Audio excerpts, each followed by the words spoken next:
Hi everyone. இன்னைக்கு naming reaction சீரீஸில் reaction number 3ல இருக்கும். That is Schotten Baumann reaction. So இந்த ஸ்காட்டன்-பவுஃப்மன் ரியாக்ஷன் பார்த்தீங்க அப்படின்னா இது ஒரு ஃபீனாலோட ரியாக்ஷன் தான். ஸோ ரியாக்டண்ட்டில் நம்ம என்ன எடுத்துக்க போகிறோம்னா ஒரு ஃபீனாலும் ஒரு ஆசிட் குளோரைடு எடுக்க போகிறோம். ஃபஸ்ட்டு ஆசிட் குளோரைட்னா என்னென்னு பார்ப்போம். இப்போ ஃபார் எக்ஸாம்பிள் ஒரு அசட்டிக் ஆசிட் எடுக்கிறோம்.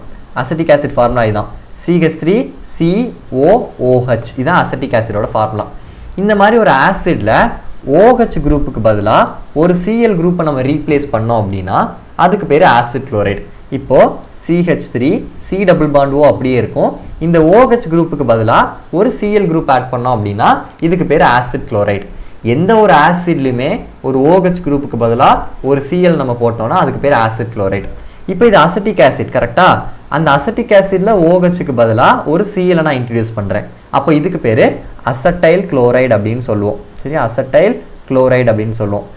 அப்போது ரியாக்டண்ட்டில் நம்ம என்ன எடுக்க போகிறோம்? ஃபீனால். ஸோ ஃபீனால் ஃபார்முலானது C6H5OH. ஸ்ட்ரக்சரில் போட்டாலும் கரெக்டு தான், இந்த மாதிரி நீங்கள் ஃபார்முலாவாக எழுதினாலும் கரெக்டு தான். C6H5OH தான் ஃபீனால் ஃபார்முலா, எல்லாருக்குமே தெரியும். இது கூட ஒரு ஆசிட் குளோரைட், இந்த மாதிரி ஒரு ஆசிட் குளோரைட் CH3COCl.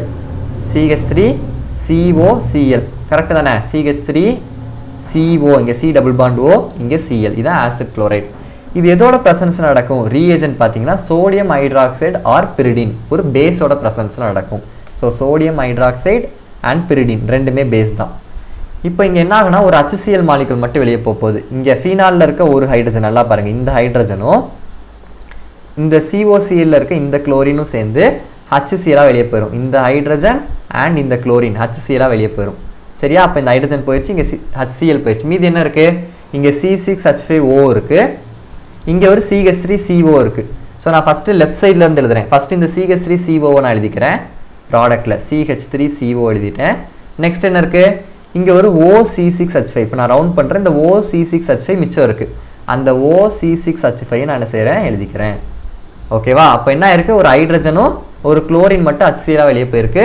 மீதி இருக்க ரெண்டு டேர்மையும் சேர்த்து எழுதியிருக்கேன், அவ்வளோதான். ஸோ இது வந்து ஒரு எஸ்டர், COO குரூப் வந்திருக்கு பார்த்தீங்களா? ஒரு எஸ்டர் நம்மளுக்கு ஃபார்ம் ஆயிருக்கு. இதுதான் ஸ்காட்டன்-பவுஃப்மன் ரியாக்ஷன். இதே மாதிரி நீங்கள் என்ன யூஸ் பண்ணலாம்? C6H5COCl, இதுவும் ஒரு ஆசிட் குளோரைடு தான், பென்சாயில் குளோரைடு.